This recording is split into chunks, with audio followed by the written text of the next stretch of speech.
Hey, Nicole. I think I Hey. start everyone going like, hey, what's up?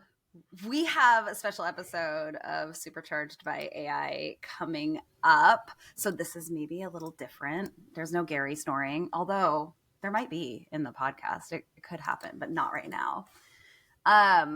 You want to tell our listeners about what's coming up?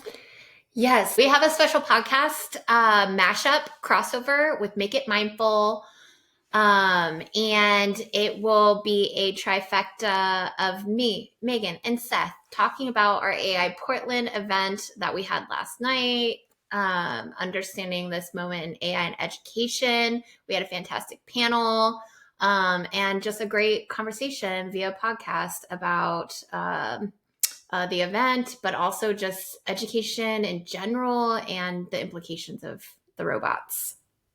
Perfect. It's our usual recap, but this time we've got Seth Fleischauer, who moderated our panel last night, and so you will hear all about all the things we talked about last night, probably maybe even some detail that we didn't get to last night, because last night was like big group, lots of things to talk about. Education is a vast topic. So should we switch to that? Yes, let's do it.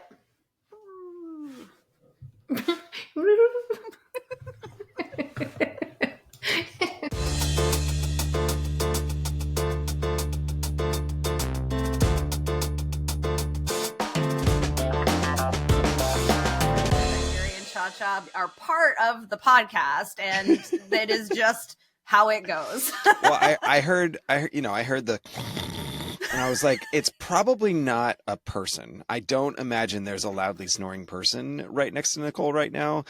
It's probably a dog. It was a good guess. There's the powers of deduction. Yeah. They're French bulldogs, so they snore Breeding very loud. The snoring has been bred into them. That's exactly. It's part of their charm. Their charm of their flattened faces. They're an enigma, but they do bring so much joy. One day we should go to a pet-friendly place for AI Portland so we can let the masses meet Gary and Cha-cha. I like that. Yeah, that would devolve into something interesting. It would be something different. It would be something we haven't done before. You know what I mean? Like, let's do it. Oh my gosh, last night. Last night was awesome. I first of all, thank you for having me moderate. I do think that it's a good role for me as opposed to like being a panelist. From all of my experience doing podcasts, I really do enjoy the challenge of like, okay, a person just said this thing. I'm trying to get to this next place. How do I spin a transition? And I feel like I did that to a certain extent. But part of what made it challenging was the sheer diversity of thought on the panel. We had 4 educators who kind of, it's funny because even just the way that we were physically oriented in the space. On one end of the spectrum, you had the associate professor, Isabel Bolin, who was kind of, giving all the reasons that we know AI should be treated with skepticism. Mm-hmm. And on the other end of the spectrum, you had the University of Portland professor, John Down, who was like, and within 3 years, it's going to take over everything. 5 years, no more 4-year degrees. You're right. And they were physically, and this was not intentional, but they were physically on opposite ends of the panel. Yeah. And then in the middle, you had these kind of pragmatists, right? Like you had Chris Breda, the head of CTE and AP and IB at PPS, which is Career and Technical Education, Advanced Placement, and International Baccalaureate at Portland Public Schools. That's that alphabet soup. You had him, respond to Isabel's concern about equity, about environmental impact, with another argument for equity in the complete opposite direction of like, Chris, am in charge of providing opportunity for students where there is none, and leveraging the public school system and the public-private partnerships that he's working on in order to be able to do that. And part of that equation undoubtedly is training students on how to use AI. Of course. And then you had the high school teacher, Marty Sampson, who amazingly admitted while sitting on a panel about AI in education that she had not used AI personally until a week prior to sitting on the panel. You had her come with this very pragmatic, like, look, obviously this is not my thing, but I acknowledge this is my student's thing. And here is how I am enacting a policy of AI restriction in a way that's thoughtful and allows for some use of it, but also redesigns what my actual curriculum is to kind of make it, I don't want to say AI proof, but because she knows her students so well, like, she will know if they've used it in a way that they shouldn't have used it. And maybe that's specific to K-12 where we have a smaller number of students. But that juxtaposition of like the extremes on the poles, the pragmatists in the middle, me trying to like navigate through all of that. I don't know how they got physically positioned. Did it you? Just happened. No, they just sat down. They just sat down like that. Yeah, that's funny. I was initially on the edge because like I was like, as a moderator, and it was because it's weird for me because like I do have opinions about all this stuff, and I did express some of those, but like I was like, well, my role as the moderator, maybe I should be in the outside. And Chris was the one who was like, dude, you're moderating, like sit in the middle. That's your job. Like be the guy, like using that position to draw the connections between the disparate ends of the spectrum. So nod to him for recognizing that, because I do think that was the right spot. I loved that because, one of the reasons we wanted you to moderate was because you have a particular point of view and you have experience in this arena. So it did sort of allow you to be part of the panel, but also help drive what was happening in the conversation. So I had not thought about that, but it's so funny how they situated themselves. Nicole, you were our like key note taker during this event. What was where would you start in terms of the conversation? Like, what were the takeaways? First of all, I mean, just if I am just talking about my personal overall takeaway, this topic is very messy. It's just, there's so much nuance there. And I think you could draw that distinction just based off of how many people showed up. Seth, you're like, everyone's a stakeholder in this topic, AI in education. We had a lot of new people show up, and the most people we've ever had came last night. And teachers are better people than we are. Say I don't know about that. I know a lot of teachers. We're all people. I think, just listening to Marty, everyone, right? Like they just have this profound sense of responsibility to students to understand a moment right now that is perplexing everyone. Everyone has an opinion. No one knows quite what to do. And they feel the responsibility of having the children, you know what I mean? Having not only children, not even having to understand it for themselves and their worlds and lives and stuff, but also for the next generation of our society. It's a huge, and like you could tell they felt that. You're right. Like one of the things I was thinking is the first comment from the audience was about whether the panel in general was being too conservative in its perspective on AI. And I felt like, oh my gosh, like these teachers are people just like the rest of us. And like Marty said, she's just figuring it out herself. And as a part of their job, like they have to also then figure out how they're teaching it on the daily to the kids that they're dealing with day in and day out. So like, give them some grace a little bit, right? Like they, like the same way that the three of us are constantly like, oh my God, what's happening? How do I understand it? Whatever. Like they're having to do that personally and then also worry about the children, like and how they're teaching the children. Like it's a lot. Marty even said this back to my proof that teachers are better people. She described how her students used it to cheat and how she felt like she spent the summer like emotionally dealing with our cheating students. That is some ownership. Well, and here's what I'll say about teachers being good people, because I do think that I think that there's goodness in everybody, so I'm just going to start there. And what I think is true of teachers is that it is difficult to become untethered from the purpose of your work, because the purpose of your work is right in front of you every day in the form of relatively helpless humans who are depending on you to enable them to have success in their lives, right? Like there is a ton of responsibility that comes with the gig.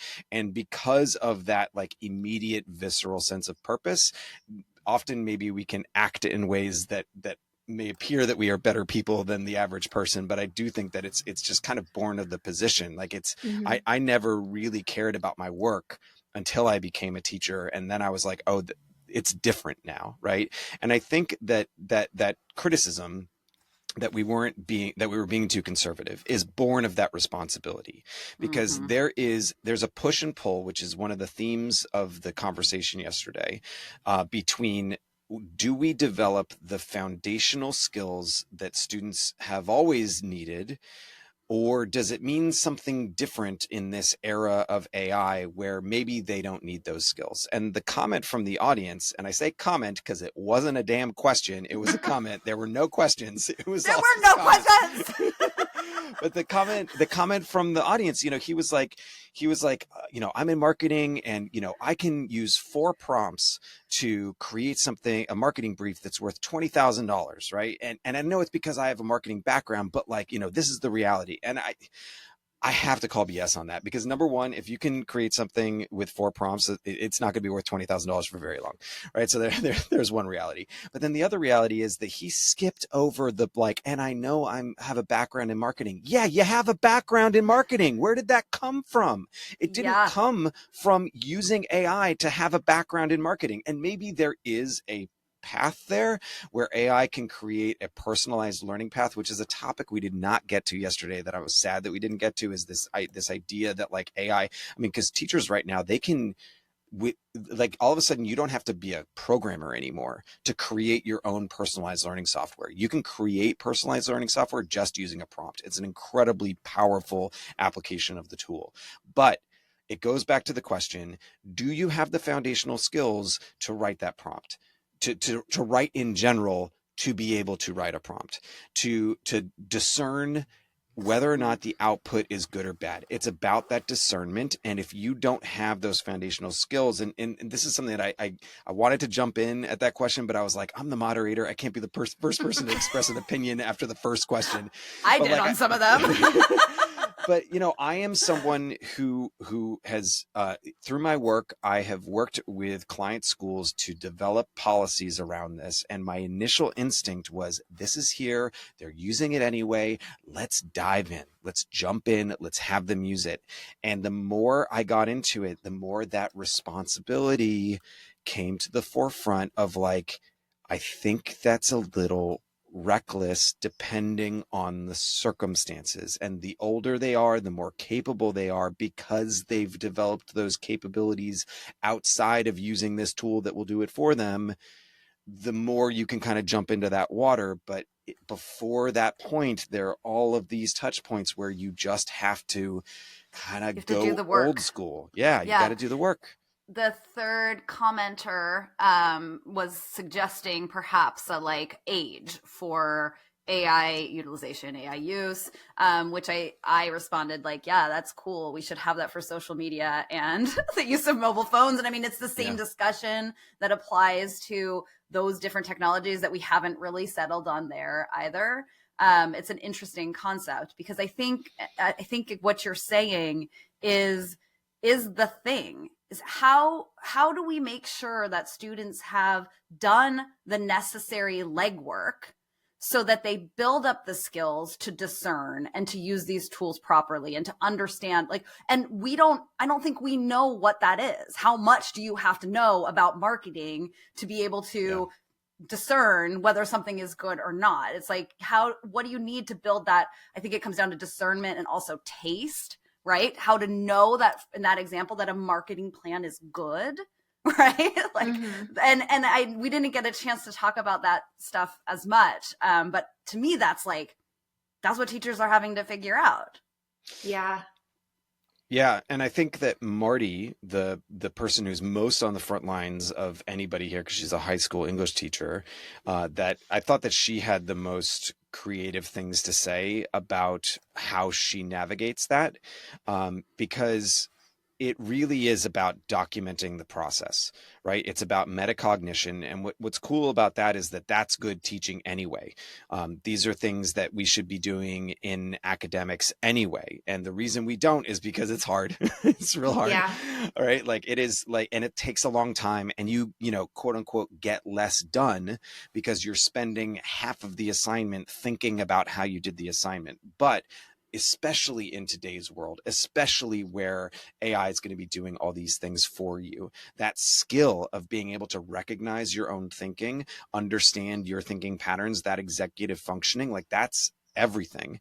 And what Marty did was build a system where she knows her students so well, she understands so well the process that they need to go through in order to create a piece of academic writing, and she breaks that process down into pieces where, like, sure, they could be using AI for every single part of that piece, but they're not going to survive the conversation with Marty. if they have no idea what they, you know, if they just were like, hey, do this for me, right? And so that personal touch, again, it's good teaching. It is what should be happening anyway. And that's where I love the opportunity that AI gives us to reconsider, like, okay, well, what's being stripped out of this experience of education, and what needs to be amplified in order to make sure that we're doing what we need to do within the context of this new disruptive technology.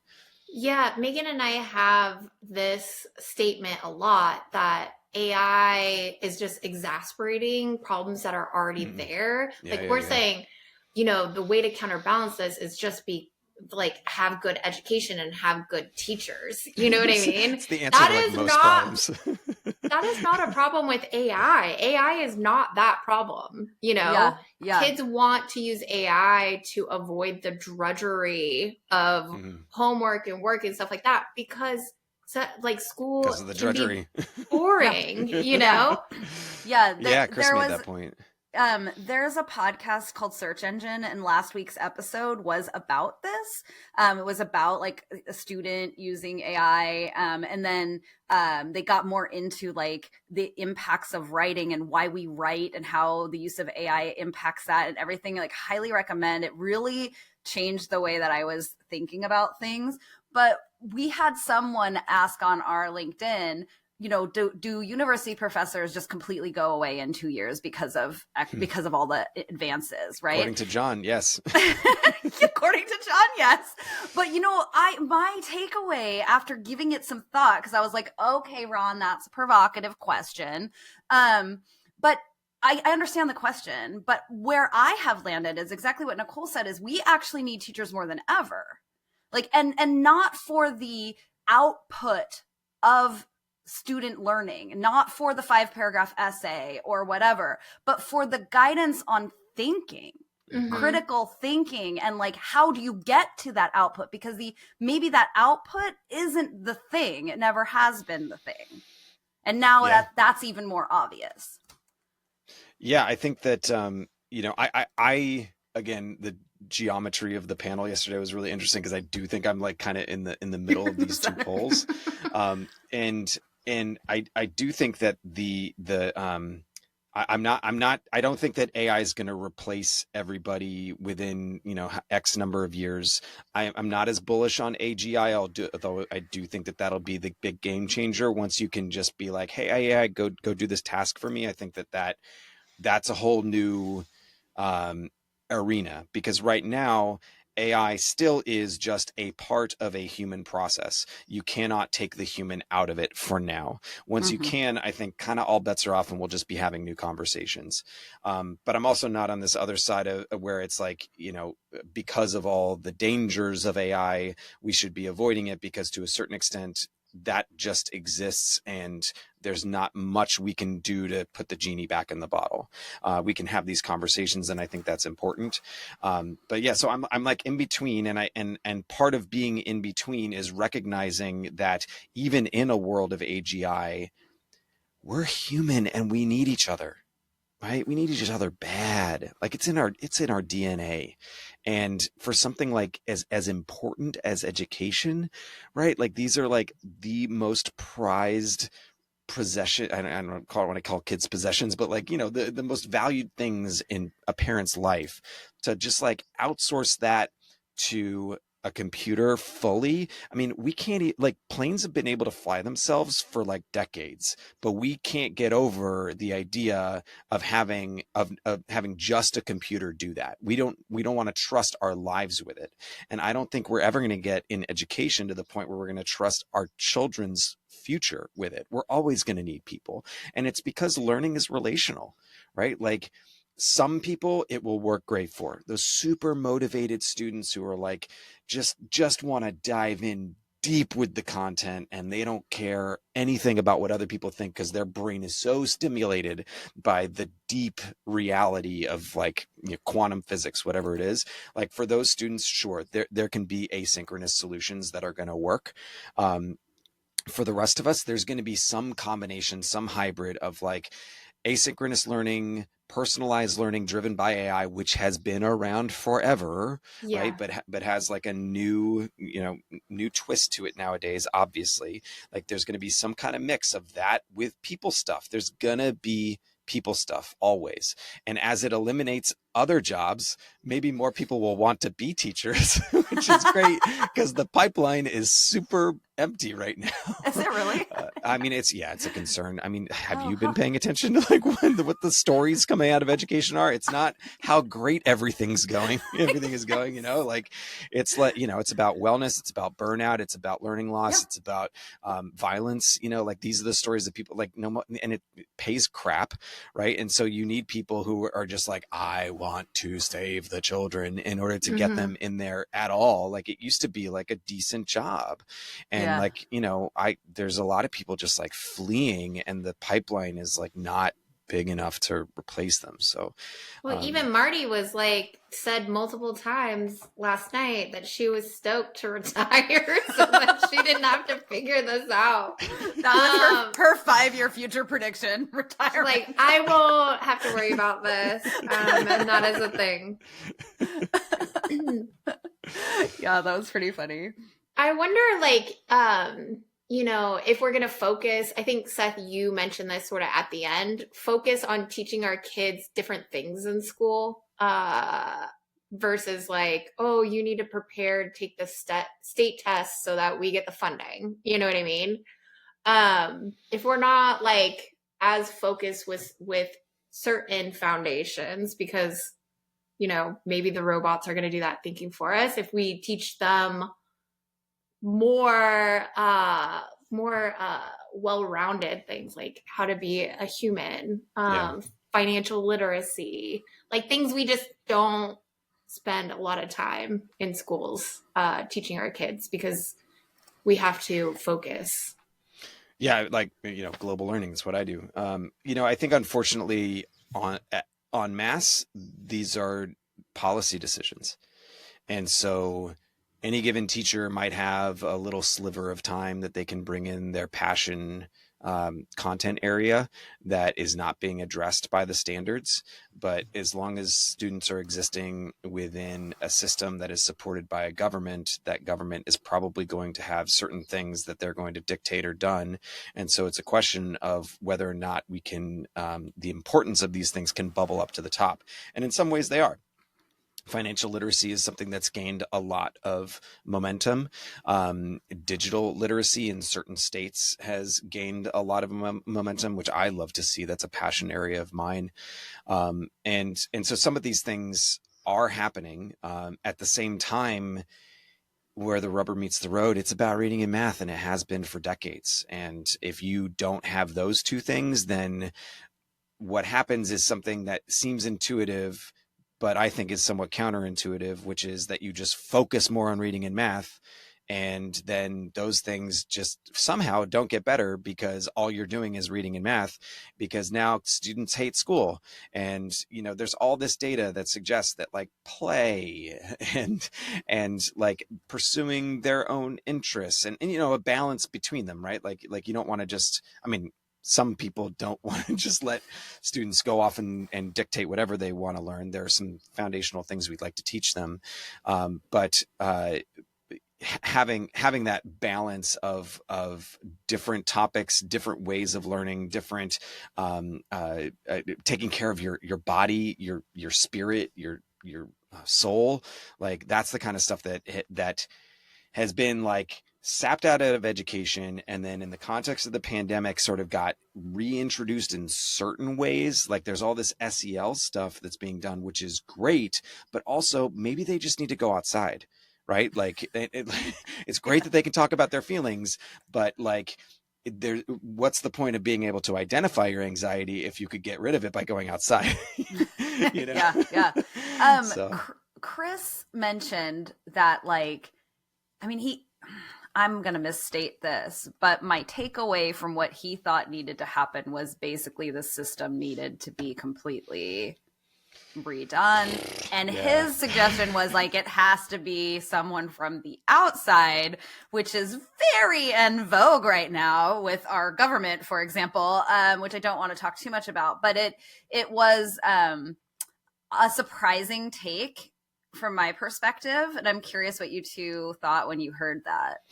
I heard that from him before when I talked to him. I said that when I disclosed my process for creating the panel, which did involve some AI, but at the end, because I'm a good person.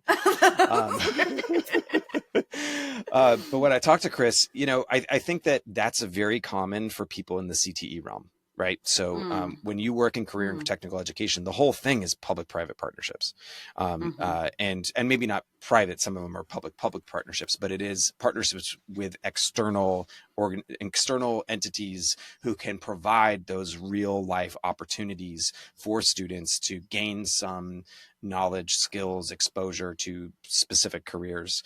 So that is, I love that idea. In general, I think that there are a lot of ideas out there in education that are good ideas that are worth pursuing. And the answer to whether or not they are the answer is yes and no, because it's going to be good for some kids and it's going to not be good for other kids. So for me, it's about options. Something massive like that. I also, not to get political, but like, this time around, I'm reserving the possibility that things that I might not immediately agree with could have eventual positive impact. I'm just trying to reserve that possibility so that I don't drive myself crazy. And something like public-private partnerships within education, it hasn't been tried at scale. And I think it would be, what it speaks to that I think is really important is the idea that I introduced in the panel, which is that everyone is a stakeholder in education. Yeah. And so once you start getting businesses involved, then, maybe governments can get non-educational parts of the government can get involved. Maybe community can get involved. I did a podcast episode on Make It Mindful with Vriti Saraf, who talked about like a future where the entire city is the school.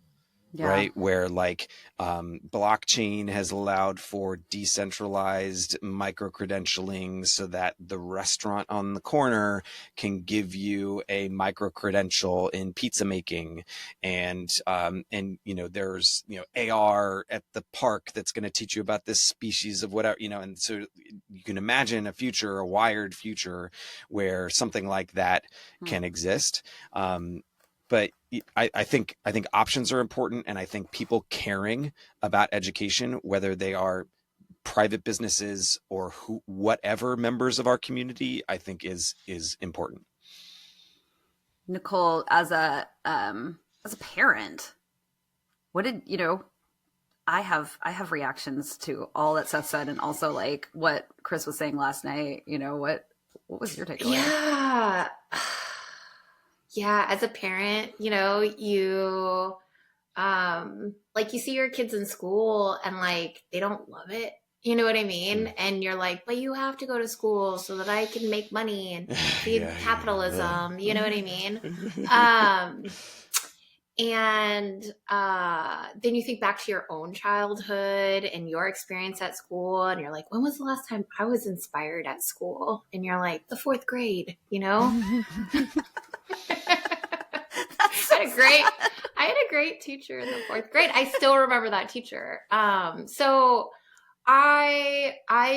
and whatever, maybe it's like a little bit of anarchy inside of me, but I'm like, burn it down, build it up, you know, within reason. But yeah, it's hard to like, obviously many things can be true at the same time, but yeah. Well, AI is an exercise in many opposite things being true at the same time. Every event, I mentioned this at the event, I mentioned this to Seth, but Nicole, every single time, every event, we get to the place where we're like, these two opposite things are probably true, and we have to sit with that, and that's very uncomfortable. Is it the same opposite things each time?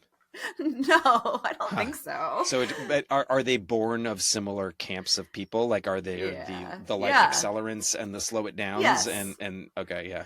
I mean, it can be true that like like AI as a technology enables access for people who don't have access, and it can also be true that it is ruining our planet and is making it worse for people who do have access. You know, like those two things can be true, and maybe the story isn't written.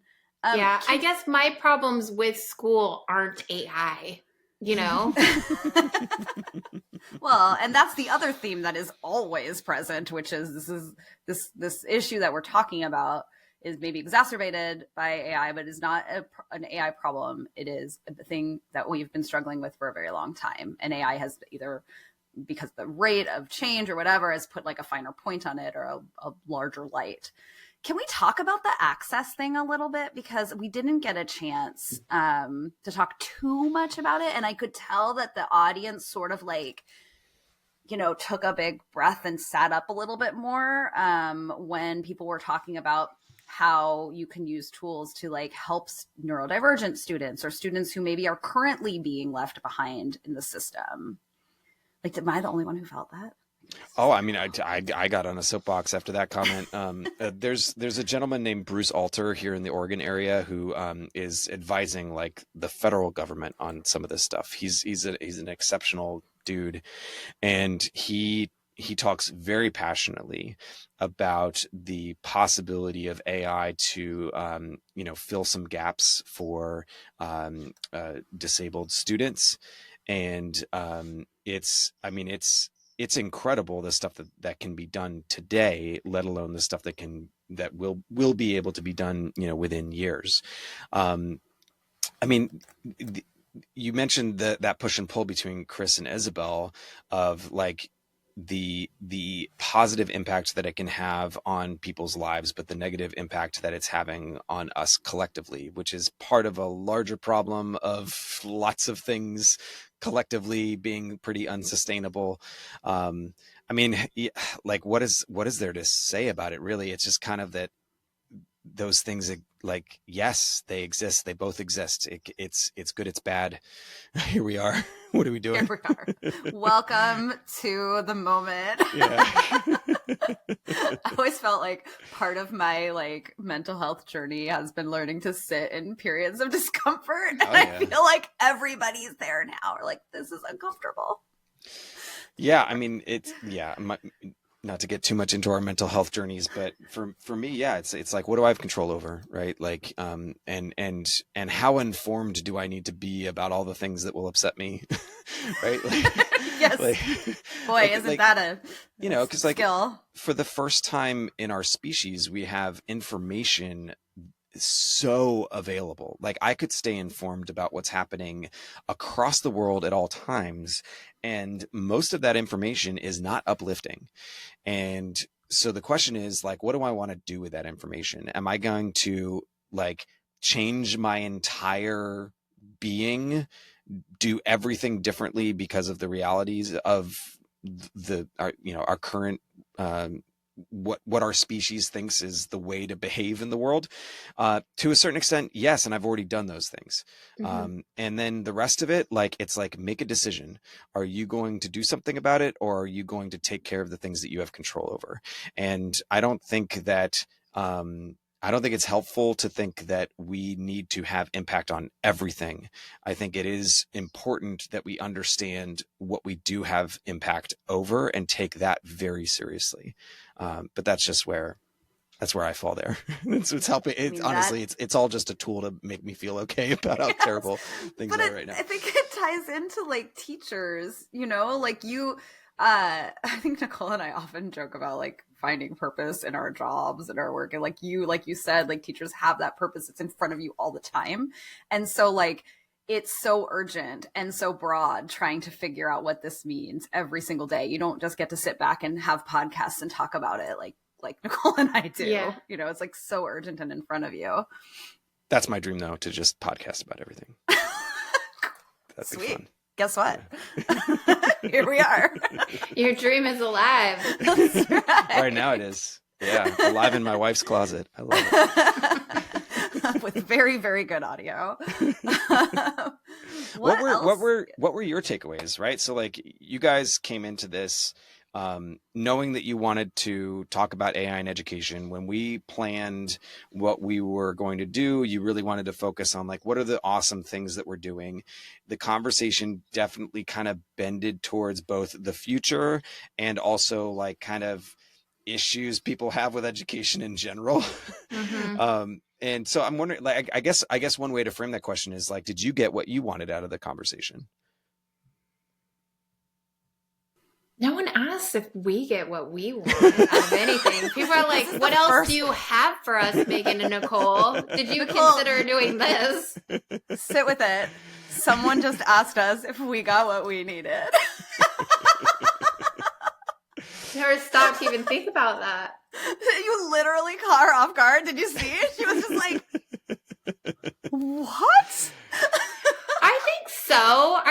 I think we heard, I mean, the differing, like you said, spectrum of perspectives. I think this is a bigger discussion than what we had last night. I think obviously everybody has thoughts and feelings about this, every single person. And I think people also want to voice their fears, their hopes, and we barely scratched the surface last night. Yeah. So both yes and no.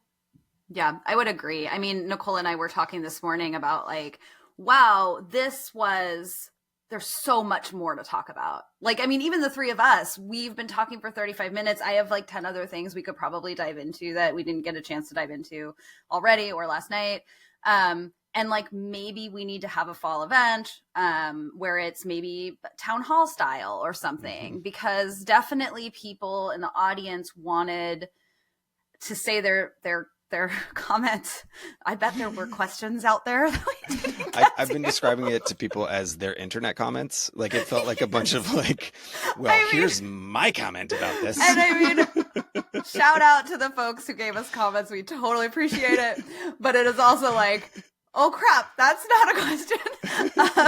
But to me, that's an important thing, right? Like, that tells what Nicole said, that people want to talk about this, and that there may not be a place right now for that particular conversation. And so, maybe we have an event that allows for more discussion instead of like a panel thing. I don't know, this early, it's less than 12 hours after the event, and Nicole and I are like, ooh, what can we do? But in terms of like,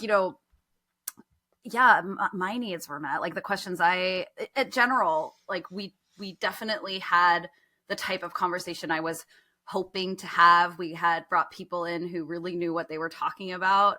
And as a parent, I'm super curious about how to think about this. And so it gave me, I came away with more hope than fear, which is always what I'm hoping to have after an event.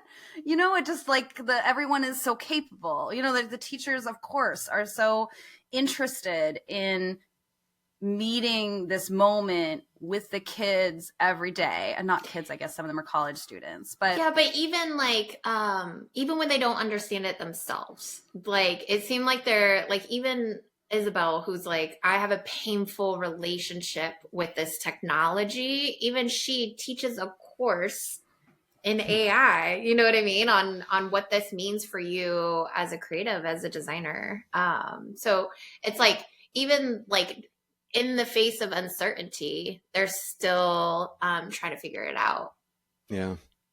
I will tell you one need of mine that went unmet, which is when I asked the educators to raise their hands, and it was like, I don't know, 20% of the room, which was cool. It's cool that there are that many other people who care. But I guess a call to action for this fall event would be like, let's get some more educators in the room. 100%. Yeah, I think I even said that to Megan this morning. I was like, when I noticed how many when the AI developers raised their hand, and there was so like a majority, I was like, we did something wrong in our marketing of this event. Like immediate, it's like, oh, it's on us. We got to get more teachers in this room. Yeah. Yeah. I mean, thanks to the developers who came. We're grateful for the community that shows up. But I agree. Like we are constrained, literally physically constrained by space.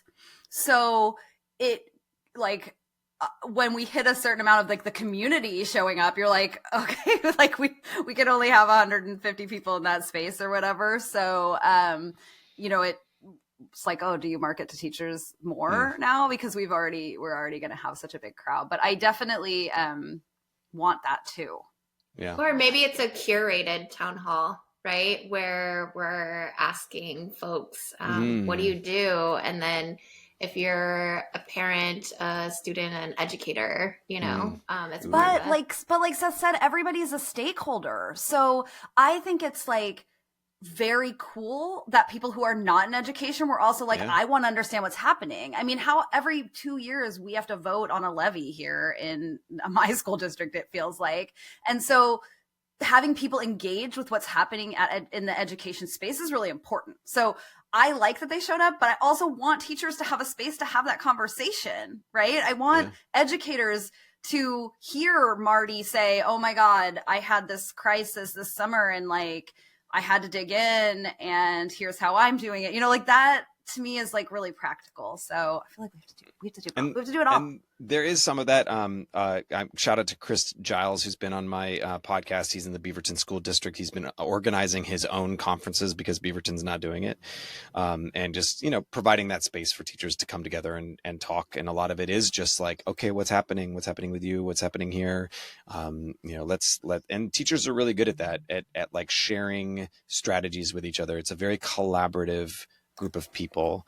There's a lot of borrowing that goes on. So it's, you know, if you give people the opportunity, then some good things can happen, some cross-pollination.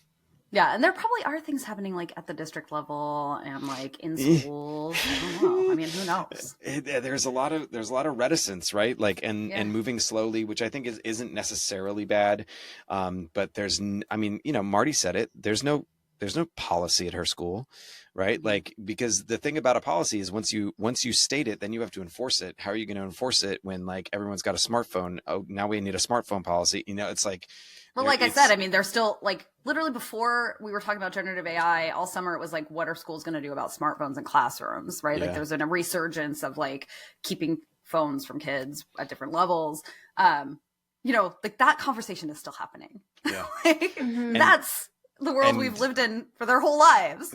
The data around schools that have those like sleeves that you have to put your smartphone into, and then it's still in your possession, but you don't have access to it.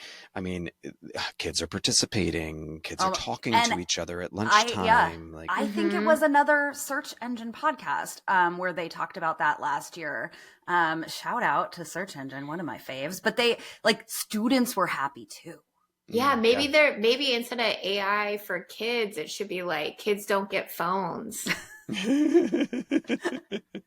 least Yeah. you know, that's like a whole Yes, other and. discussion. Yes, Yes, and. and, right? Yes, no phones. Also, now phones, and let's teach you how to use AI, and let's put it away, and let's teach you how to not use AI. I mean, it's all the so things. hard. Policy and education policy in business, it's not that dissimilar, right? Like if you write a policy and the technology changes, it's like the policy has to be about, not about the tech, but about data use and privacy and that kind of stuff, which schools probably already have those policies in some regards. So it's like implementing those or thinking about those policies in terms of how it applies to AI. And there are guidelines out there. State of Oregon, here in Oregon, was one of the first states to put out guidelines, and there's some very smart people that worked on that stuff. It's not rocket science. There are good ideas out there that we can borrow. You just, to the quote that I brought in at the beginning of the panel, you don't need to love AI, but you do need to engage with it because your students already are. That's like a mic drop. That's the end. You know, it's like that's the end. Well, like here's my call to action though. You said maybe we should have a fall event. Because we're recording, I'm going to say let's have a fall event, and I would love to be a part of it. Yes. Cool. Yes. Yes. And yes. Cool. Got that on the record. Well, thank you guys so much for the opportunity. Again, I was so grateful to be able to be up there with that panel, to have this discussion. We did need 5 or 6 more hours, and maybe we'll eventually get it. I felt that way too. I was like, we could have gone for 2 more hours. Agreed. Yeah, no, we thank you, Seth. It was so great having like a subject matter expert navigate that. So thank you. Thank you. And awesome. And let's fall. It's written. 'Tis written. We'll do it again soon. Thanks, guys.